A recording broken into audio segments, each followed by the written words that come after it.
If you're wondering what this year will bring with regards to kids, social media, and other trends, we've got you covered.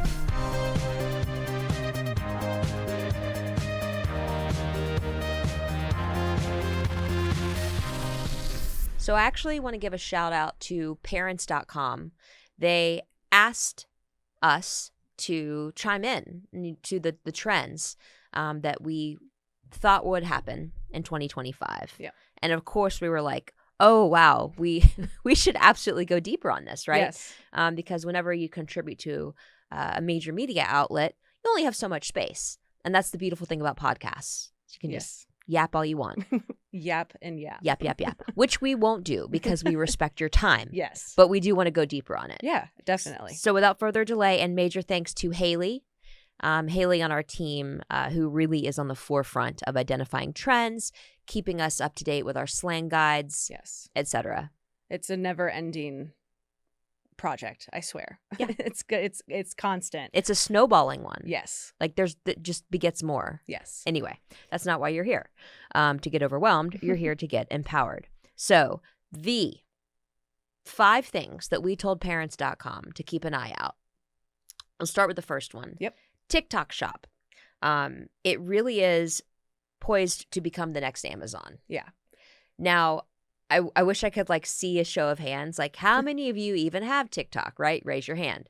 And just side note, if your child has TikTok and you do not, you need to download the app and get to know it. Yep. Unless you work for the United States government because of security concerns. Anyway, also, TikTok might be banned. Yeah. I have a feeling, though, because of the revenue potential for the U.S. economy, it will not be banned. It will just be acquired by a U.S. company. Yep. Yeah. I don't see a world where it goes away. No, it's too powerful of an economic driver. Yep. So anyway, most of us adults shop on Amazon, default mode. Yep.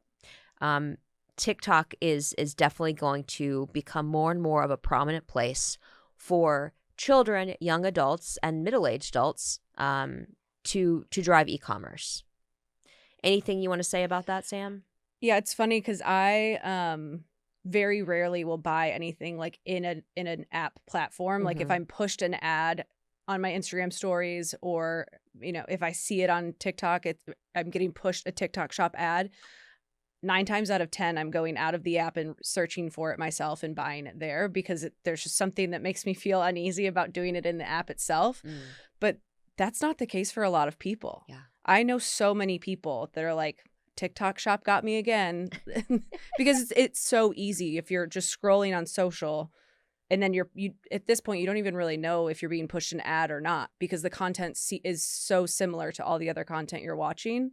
But yeah, it's not for me, but I do see why people use it so much. Well, pro tip I learned from you is if you get sucked into an ad on whatever platform you're on, go ahead if you're interested, add it to your cart, and then leave. If they've got good enough tech, they will retarget you with coupons and deals so you can score a better deal if you really do want it. Yes, that is the best. The best. I'd say 2 things with regards to just TikTok and shopping and fashion. One thing that we're seeing is that the 90s are back. The 90s are back. And the good parts of the 90s, right? There was a catalog called Delia's when I was. Oh my gosh. Right? Yes. Right? It's back. Blink 182,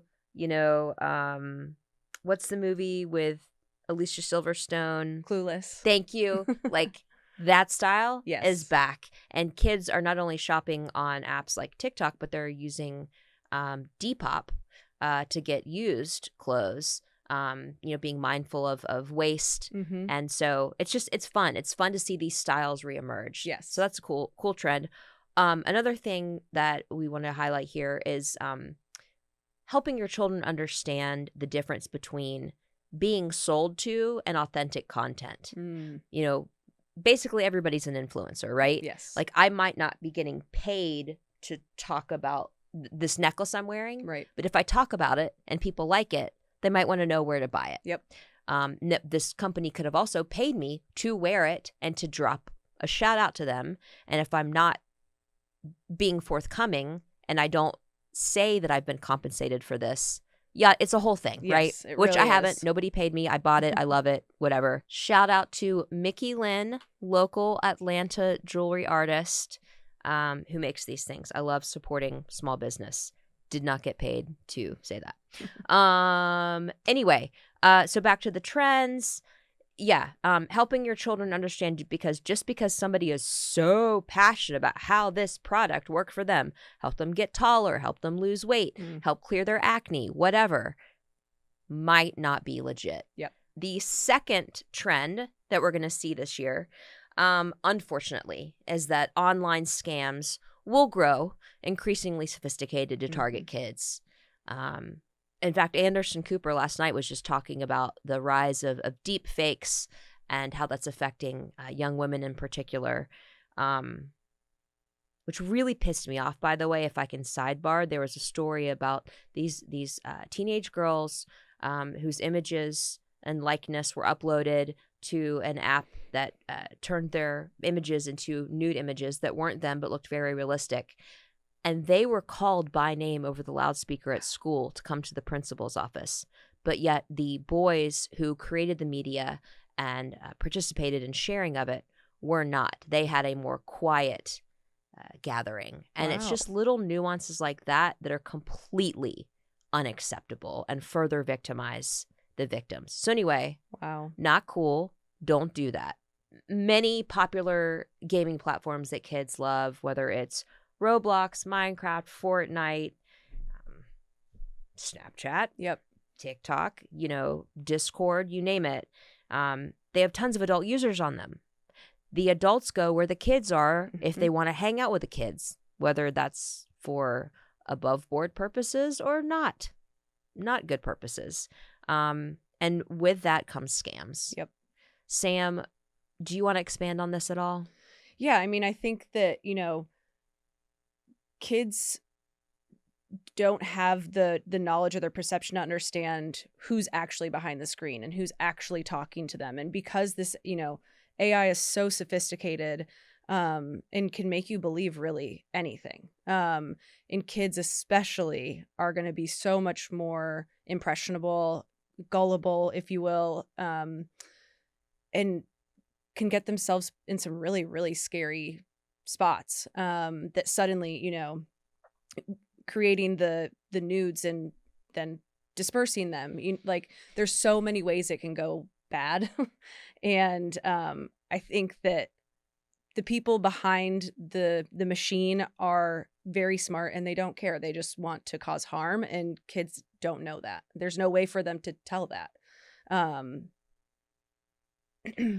I'm going to cry, and I don't do that easily, but you absolutely nailed it. It is so hard for humans that have good hearts to understand the concept of people who don't. Yeah. But unfortunately, they are out there. And we have to talk to our kids about the fact that there are tricky people online who might seem so nice, so cool, so generous, so fun, and they actually don't care about you. Yeah. And are not as kind and generous as they seem. Yeah. And if they're talking like that to you, they're probably talking like that to other children who are not as wise and who don't have a trusted adult to talk to about this. And so we have to step up, report them, block them, to help protect not only ourselves but other children. Yes. And if you just put yourself in a child's shoes, I mean, like my example is, I didn't have a lot of money as a kid. If I got dropped off at the mall and I saw the candy shop, the candy shop. Yes. And I had probably 5 cents that I found in a, car cup holder. But if some really nice, well-dressed, well-groomed adult came up to me and was like, here's $10. You can buy anything you want in this store. Go wild. Yeah. I might be like, okay. Yeah. And then I would do that, and then I'd come out. And then what if they asked me for something like, hey, can I take a picture with you real quick? Yeah. Can you help me with these bags to my car now or something, right? Depending on what you know and the conversations you've had. Yeah. It's very easy for a smart, trusting child who doesn't understand the bad in the world to fall victim to something online. Yep.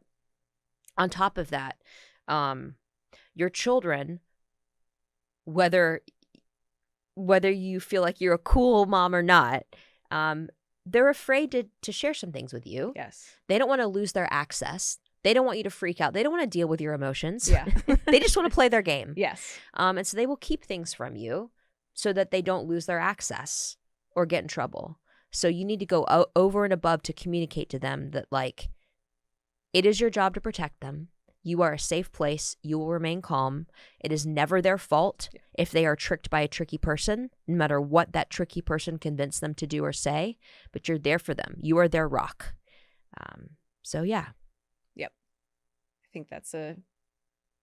think that's like the most important thing is I was actually reading a post in PITW this morning that was like, it's so easy when your kids mess up or something bad happens to them to like go to that place of like shame and you're in trouble versus like, I'm really sorry this happened to you. Everything's going to be okay. We're going to work through it. And it's just like, it was just a nice reminder that's like, it's easy to go to that one side. But at the end of the day, they are kids. And unfortunately, they do make mistakes sometimes, but that's what parents are for. Yeah. Whew. I'm feeling some sort of emotions right now. The next thing to be aware of and prepared for in this year is that plastic cards will continue to be a thing of the past. Yes. I was actually talking to some amazing moms in Sweden, very, very tech savvy country. And they're like, yeah, people don't carry cash. The only place that takes cash is the grocery store. Wow. They don't really even use cards. They just use their phone, which means kids now are getting phones earlier than kids across the globe because it's e-commerce and identification. So it's going to continue to be a thing of the past with Apple Pay, Venmo, Cash App, Zelle, Apple Cash. I mean, you name it. The only caveat here I would say is the Greenlight card. Yes. Local startup that blew up out of Atlanta, just like Bark. Love that team. Love what they stand for. Love the financial literacy that they're helping children and their parents gain. And my son has a Greenlight card, so it's fun to just like transfer money onto it and kind of see where he is. Yeah.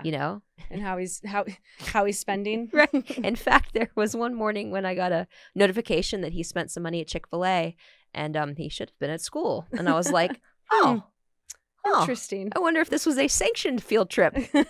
Don't think it was. Anyway, love the Greenlight card. But yeah, plastic will continue to be a thing of the past. And that can also open the gateway for coercion, sextortion, etc. If you can't follow the money trail, if your kids have financial freedom that you are not able to manage, that can be a very scary thing. Yes. Yeah. It's funny. I'm just not a digital wallet user. So it's funny to like read that. And I agree. I see so many people, it's always tapping their phones to pay. Or their watches. Yeah. But and I have them all stored in my phone wallet, but I never use them that way. But I can see why kids especially, and I don't know why I didn't think of this, but it's an interesting point that now kids are getting phones sooner in places like Sweden because that's literally how they pay for things. And so that's like a whole other, like, usually you're like, okay, I've got to get my kid a phone so they can stay in contact with me or whatever. I can track their location. It's like they also need, that's where their wallet is now. It's just 2025. This is becoming more and more of an appendage, an invaluable one. Yep. You literally can't leave without it. Yep. It's everything. So good job, Apple. Yeah. Good job. Good job, other companies. I don't know how many of you grew up watching Inspector Gadget. I didn't have cable at my mom's house or my dad's house, but my grandparents had it. And so every summer I got to watch Nickelodeon, like binge it. And it was so good. Whew. And I got to watch Inspector Gadget. And I just remember thinking like, this is amazing. And then when I had my first iPhone after my BlackBerry, I was like, oh, I am Inspector Gadget. I can do all the things. Yes. And I still get that, like, I'm like, is this going to work? We'll find out. And then you get that ba-ding, and it's like, this worked. This worked. Like the people at the Starbucks drive-thru are looking at me like, Yeah, welcome. Yeah, welcome. And I'm just like, it's the tech. It's the magic tech. It is, and that's also, I think, a reason why, and not to sidetrack too much, but I think that's why there's such an addiction to our phones or our devices, because even things like the sound that it makes is Ba-ding. literally a little bit of dopamine, Or a like, lot of bit of dopamine. yeah, like it's little things like that like they probably knew what they were doing when they were like, this is the sound it's going to make, because that's going to make people happy. Success. Yes. Success. You achieved something. Yeah. Good job. You spent your money. Yeah. Yeah. We don't need rewards like that. No, we do not. Not at all. Anyway, on to number 4. Yes. And this is also a really hopeful thing Mhm. that we have been seeing is because we have all reached peak online saturation. We're extremely online. Yes.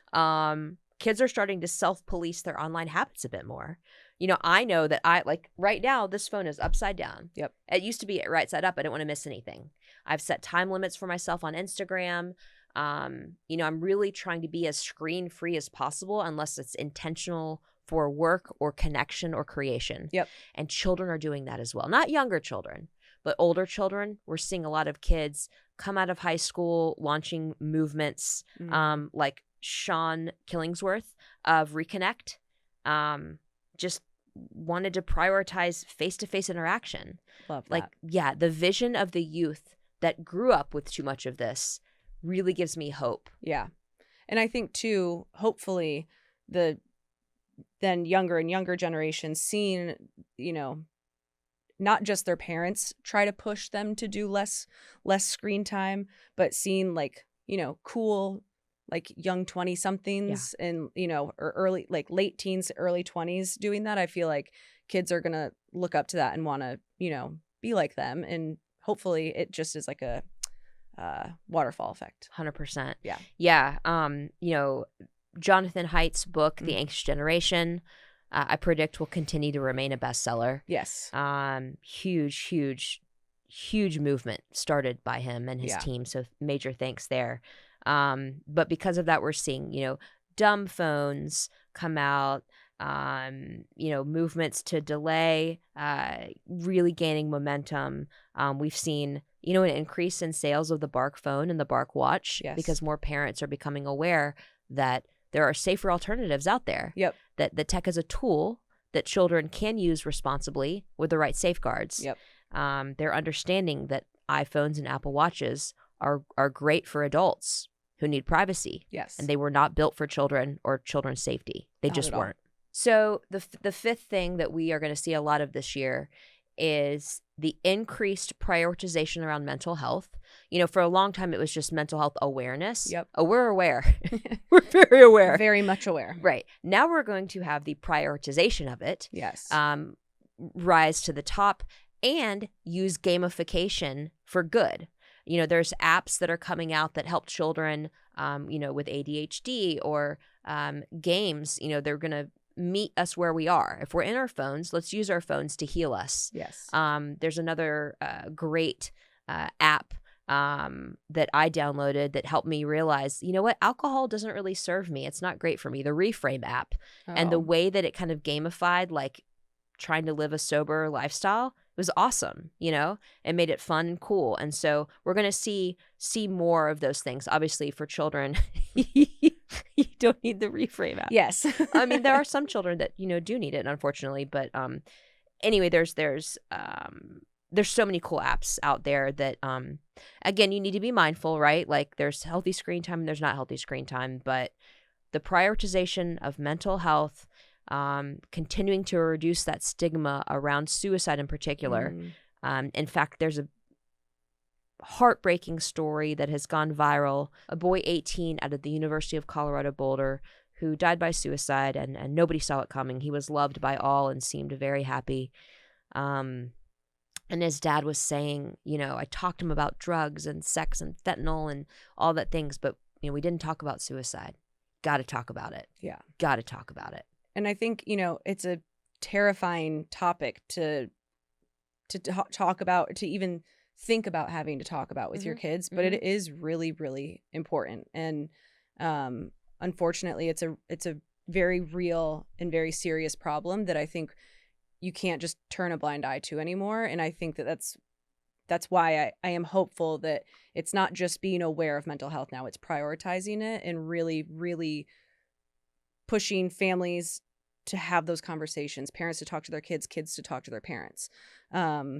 Because unfortunately, like you mentioned with that story, is that it is always the happiest people, or seemingly happiest, which is just heartbreaking. So on that note, let's be better and go deeper for our families listening. They're probably like, cool, thanks to Tanya and Sam. How do I talk to my child about suicide? So I will start with younger kids. So for younger kids, and actually what I'm going to start with is just don't wait until you're worried to have this topic. Yes. If everything is amazing in your family, that's the time to have this conversation. Yep. So if you've got younger kids, just start with the fact that, hey, you know how when you were riding your bike, you fell down, you scraped your knee, we sprayed some cleaner on it and put a Band-Aid on it? Well, sometimes your heart and your mind and your emotions can get scraped up too. They can hurt too. Yep. They can feel off too. And that's totally normal. That's part of being a human. And I just want you to know that if you ever feel that way, or if you notice that your friends feel that way, we can talk about it. You're not alone. And there are so many things that we can do and try, just like a Band-Aid or Advil, to help you get better. Yeah. So those sort of very lighthearted conversations that help them to realize that there's more than just the physical body that can get sick, and that there are a lot of options out there to help with wellness and healing, critical. For older kids, don't be afraid to use the word suicide. Yeah. I used to be so afraid to talk to my son about my own mental health struggles. I didn't want him to think that his mom was weak or give him anxiety by making him think he needed to worry about me or my stability. And I certainly was afraid to say the word suicide because I didn't want to introduce that concept to him. Well, he's been introduced by it, thanks YouTube. Yeah. And so really just saying like, this is what this is. Sometimes people have so much pain and they decide to die by suicide, and it's really heartbreaking.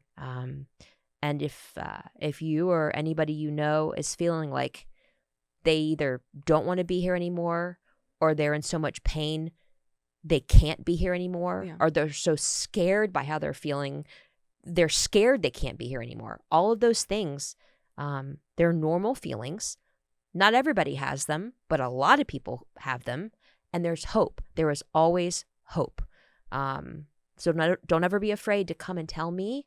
And if you don't want to talk to me, you can always talk to your pediatrician, your school counselor. Like, let's make sure that you always have somebody you can talk to about this. Let them know that there's a hotline, 988. Shout out to our friends at 988. In addition to 911, you can dial 988. Yep. And you don't have to wait until you're in a moment of crisis. You can just be like, I'm not feeling so good. It's free. They are there. They are helpful. They are kind. So anyway, maybe, just maybe, this is the year that we can reverse the stats on suicide, which is the second leading cause of death in children in the United States. And it shouldn't be that way. No. It's devastating. Yeah. So that's how you talk to your kids about this. Do it often. It's not a one and done conversation. Let's give everyone a quick recap on the 5 things that we predict will be big this year. Yeah. TikTok Shop is poised to become the next Amazon. Get ready for even more online shopping and influence on your children. Number 2, online scams are going to become increasingly sophisticated, not only to target kids, but honestly to target our older adults and even ourselves. Number 3, plastic cards, cash continue to become a thing of the past. These things will be your ticket to do everything, right? For e-commerce and other. 4, kids, thankfully, are becoming so saturated with screen time through school and personal that they're going to start self-policing and getting back into IRL, in real life. And then finally, the prioritization of mental health moving past awareness but into action and actionable steps that we can take, and even making it fun, fun to be mentally healthy through gamification of apps meant to help and not hurt. I love it. That's our episode for today. Until then, may your kids' DMs and group chats be kind, their TikToks wholesome, and your sanity intact.